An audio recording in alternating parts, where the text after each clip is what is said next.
agak sebentar ya, saya agak ganjel tadi ketika Pak Abi ini ya dikomentari oleh Pak Pitra ya. Pak Abi, jangan down, semangat. Untuk menguak kebenaran, semangat. Tidak ada larangan seseorang menilai seseorang, menilai orang, tidak ada larangan. Jadi kalau cerita ya 5 terpidana ke Anda, kemudian Anda menilai bahwa dari gesturnya itu tidak bohong, itu hak Anda, tidak ada yang bisa melarang dan tidak ada sanksinya. Kedua, jangan dikira ya ahli yang bisa menilai. Di depan persidangan ahli juga tidak bisa menilai, tidak boleh menilai, akan ditegur sama hakim. Ahli hanya menyampaikan sesuai dengan keahliannya. Kenapa saya bilang bahaya? Pak, kalau yang tidak berkompeten memberikan pendapat, ini akan menjadi persepsi negatif. Gitu loh. Ini waktu saya. Ada apa? Ini waktu saya lagi ngomong. Saudara tadi mengatakan bukan, ini dari kampung. Ini menjadi bias loh. Ini dari kampung. Tidak imbang kalau berdebat dengan Anda. Anda seorang pengacara harus menghormati proses hukum yang sedang berjalan. Yang saya katakan adalah kalau pendapat tidak ada larangan orang menilai orang lain. Gitu. Kalau itu memang berpendapat suka-sukanya, semua orang aja berpendapat. Laporkan aja. Kalau dia berpendapat dianggap melanggar hukum, laporkan. Bukan. Artinya ini proses hukum yang dibahas. Kalau memang pendapat terkait hal lain, silakan. Yang diceritakan oleh Abi adalah dia menilai curhatan para terpidana. Dia menilai gerak tubuh, makanya dengarin. Benar tidaknya ini akan ditindaklanjuti oleh tim asistensi yang dibentuk oleh Polda Jawa Barat dan Mabes Polri Bareskrim. Dan itu bukan mengenai putusannya, tidak boleh mengenai membahayakan tindakan perilaku penegak hukumnya, posisinya itu. Keterangan negatif kepada publik. Ahli aja ditegur oleh hakim, apalagi mereka. Bu Melsa, bukan siapa-siapa. Bung Tony, sebentar. Tadi sudah clear itu. Tidak perlu publik dibahas. Kedua, mengenai motif. Pertanyaan saya belum terjawab. Motifnya itu apa? Oke. Bang Pitra, sudah cukup. Mengenai motif. Silakan untuk motif. Oke. Semangat ya, Pak Abi, semangat untuk benar semangat. Mengenai motif, kalau saya baca berdasarkan putusan, ya saya ambil satu saja, yaitu putusan nomor 4 garis miring PIT.B 2017 PN Cirebon atas nama 5 terdakwa Hadi Saputra dan kawan-kawan, ya. Dalam dakwaannya di sini dikatakan, ya, disebutkan bahwa pada pukul hari Sabtu tanggal 27 Agustus 2016 sekitar pukul 19.30 waktu Indonesia Barat, mereka bersebelas ini dikumpul di warung Ibu Nining. Kemudian mereka minum minuman keras, ya, sejenis ciu. Kemudian pindah ke jalan SMPN 11 Perjuangan. Di situ sambil minum minuman, Andi yang DPO itu ya menyampaikan bahwa Andi menyampaikan ada masalah dengan geng XTC dan meminta bantuan kepada geng motor Monreker untuk mencari kelompok geng motor XTC. Atas dasar keterangan Andi ini, 10 temannya itu kemudian rame-rame mencari geng XTC. Tiba-tiba lewatlah Muhammad Rizky atau Eki yang berboncengan dengan Pina dan Liga Akbar sendirian. Kemudian setelah dilempari, ya, Liga Akbar ini menyelamatkan diri dalam dakwaan, ya, menyelamatkan diri, ya. Kemudian Muhammad Rizky atau Eki yang berboncengan dengan Pina terus dikejar sampai terjadilah korban nyawa. Nah, jadi ya motif ini, ya, kalau dilihat dari dakwaan ini, motifnya ini, ya, antar geng dari yang dipancing, yang dipicu oleh seorang Andi.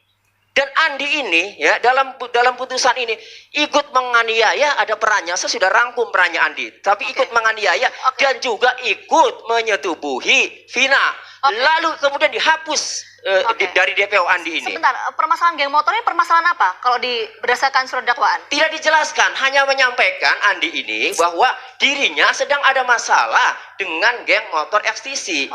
Nah, yang 10 ini, ya, ini diduga Monreker, ya. Monreker, jadi Monreker dengan XTC kalau berdasarkan putusan pengadilan. Lalu setelah munculnya berbagai macam saksi-saksi yang ternyata Liga Akbar juga memberikan keterangan tidak benar setelah diperiksa di Polda. Akhirnya kalau tidak benar, maka motif ini ya Liga Akbar tidak mengenali Rivaldi ya di dalam putusan ini mengenali, tapi kenyataan tidak mengenali. Berarti motifnya kan enggak seperti ini setelah bermunculan. Lalu apa motifnya? Makanya tim asistensi ini harus turun memeriksa dari nol ya, bukan putusan pengadilan. Kalau putusan pengadilan saya sepakat harus PK cari novum. Tetapi ya perilaku tindakan penyidik sejak awal dari 2016 ini harus diperiksa semua oleh tim asistensi. Oke, tapi singkat sebelum ke Bielsa, menurut Anda kalau dengan perkembangan penyidikan saat ini motifnya memang betul karena soal geng motor itu atau ada hal lain sebetulnya? Sepanjang ya belum ada putusan pengadilan lain, putusan atau keputusan ya, ini tetap masih mengacu kepada putusan pengadilan yang sudah berkekuatan hukum tetap ya. Saya tidak bisa berspekulasi meskipun sudah muncul ya.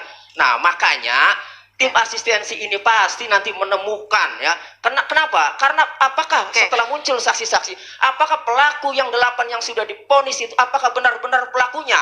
Bicara setelah munculnya para saksi. Kan begitu. Nah, kembali saya sebagai penasihat hukumnya Peggy Setiawan, di sini muncullah Peggy alias Peron. Saya setuju tangkap itu Peggy alias Peron, tetapi jangan Peggy Setiawan, klien kami bukan Peggy alias Peron itu. Oke, silakan Bu Elsa. Tadi disampaikan sebetulnya peran krusial di sini adalah Andi. Betul ya tadi ya, sesuai dengan surat dakwaan. Peran krusialnya itu bukan Peggy tapi ke Andinya ya. Iya, pemicunya adalah Andi yang dihapus dari DPO itu. Silakan Bu Elsa, sementara DPO dihapus namanya. Ya, kan kalau di putusan itu kan mereka sudah mencabut semua keterangan ya di persidangan itu. Dan mereka saksi-saksi mahkota saling memberikan keterangan di bawah sumpah semua. Mereka saksi mahkota saling dan kemudian yang disebut Peggy Peron itu kan ada 3 DPO, Peggy, Peron atau Andi atau Dani. Nah sekarang karena mereka mencabut, tetapi hakim dengan saksi verbalisan tetap sesuai dengan persesuaian fakta yuridis tetap 3 orang DPO. Tetapi krusial bagi penyidik ini harus 2 alat bukti. Nah karena dia dianggap telah mencabut, sehingga dia harus memberi keterangan-keterangan dan bukti-bukti lain. Nah kalau dibilang namanya Peggy Peron, kita harus lihat itu bagaimana waktu kecilnya namanya siapa, kemudian waktu sekolah namanya siapa, kemudian sampai Dukcapil dan sudah DPO kan pada saat itu. Kok bisa Dukcapil berganti dengan Robi ya, namanya Robi. Nah yang ingin kita tanyakan, kalau beritikat baik, kenapa dia kalau dia nggak bersalah dia klarifikasi aja ke penyidik, apalagi udah punya lawyer ya. Nah kenapa dia sampai 8 tahun tidak ditemukan dan kemudian menjadi kuli bangunan ya. Jadi saya bilang semuanya ini tinggal buktikan, yang tidak buktikan secara pro justisia di penyidikan di Polda Jabar, dan kemudian kalau memang tidak benar PK, dan untuk Peggy ya penyidikan baru dimulai. Tetapi yang saya tidak mau merusak hasil penyidikan ataupun memberikan image di publik yang merusak dan menghina atau merendahkan suatu pekerjaan dari institusi, dari polisi, jaksa maupun dari hakim. Itu silakan Bang Tony. Merendahkan itu pendapat Ibu ya, karena harus dibuktikan. Kalau merendahkan itu dianggap pidana, Ibu harus buktikan. Kedua, Ibu nanti tahu dari mana? Anda. Ibu tahu dari mana Peggy Setiawan di Dukcapil berganti Robi? Apakah Ibu sudah pernah melihat data di Dukcapil? Ya ini kan di dalam kita tunjukkan di sini, tunjukkan di sini. Ini kita bisa bilang. Tunjukkan di sini. Untuk apa? Saya kan bukan lawyernya. Anda kan lawyer. Makanya jangan asal ngomong. Bukan. Ya? Kita lihat keterangan di sini. Ibu tidak lihat. Polda Jawa Barat. Saya ini dalam konferensi persnya melihat di Polda Jawa Barat kalau dalam Anda konferensi persnya menunjukkan Kenapa Anda marah sama ijazah, saya loh? Kamu rapor, bantulah dan itu. seterusnya. Itu semuanya atas nama Peggy Setiawan. Tidak ada berganti nama Robi. Kemudian, Ya, Anda sebutkan. kalau Polda Jawa Barat ya, dapat Tidak perlu membuktikan Anda bicarakan, sampaikan, kartu keluarga, buktikan kepada penyidik, bukan ijazah, kepada ya. saya. Itu Peggy Setiawan. Bagus itu membuktikan Peggy Setiawan. Akan tetapi, apakah Peggy Setiawan adalah Saya pelakunya? kan ngikutin dari demokrasi juga keterangan-keterangan kemarin-kemarin. Silakan Bang Pitra. Nah, itu Iya. jadi Ibu jangan asal ngomong. Wah, saya tidak asal ngomong ya, saya punya dasar. Tunjukkan bahwa Loh, di Dukcapilnya Anda itu tunjukkan kepada Peggy penyidik, Setiawan bukan ganti Robi. kepada Tunjukkan. saya. Jangan asal ngomong. Tidak asal ngomong, saya punya dasar. Iya, mana tunjukkan. Bang Tony, Bang dari Tony. bapaknya. Rudi. Sebentar kita Nah, dengarkan. di Dukcapil tetap Peggy Rudi, Setiawan, bro. tunggu dulu, ya.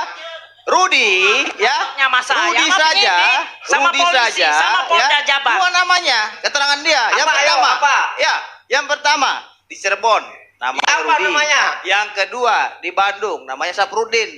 Oke? Salah, bukan Nah. Saprudin. Itu keterangan dari kalian saudara sendiri, bapaknya. Gimana lihatnya? Baca dong itu di media. Di Dia udah media, sampaikan Anda. nama Dari saya. media, Yang pertama di Bandung, sekarang Anda tidak mengakui. Bagaimana Anda mengakui kebenaran sedangkan hal kecil saya tidak Anda akui? Pendapat Berarti Anda, ini membela kalau babi buta. Kita harus pendapat fair, Anda, kita harus bersyukur. kalau tidak berdasarkan Tidak bisa data, seperti itu. bahaya itu menyudutkan orang. Ini asas praduga tak bersalah. Ini Di mengatakan pengadilan nanti punya putusannya. selingkuhan di Oke, Bandung. Bang Pitra, Benar nggak itu? Bang Tony, nanti Punya kita lanjutkan. selingkuhan di Bandung. Ayahnya Peggy. Bang Pitra, Bang Tony. Setuju, kenal dengan namanya Tuti katanya. Oke, nanti kalau ini nggak mau berhenti bicara, Kata saya ambil siapa? mikrofonnya. Itu, Bang baca Tony, itu. Bang Pitra, Iya, artinya nanti. begini. Oke, nanti Ada kita yang lanjutkan. menyerang membabi buta Welsa, tapi yang nggak mendengarkan menghadirkan Kita masukan lanjutkan. orang lain. Kami kembali hadir saat lagi untuk Anda. Kalau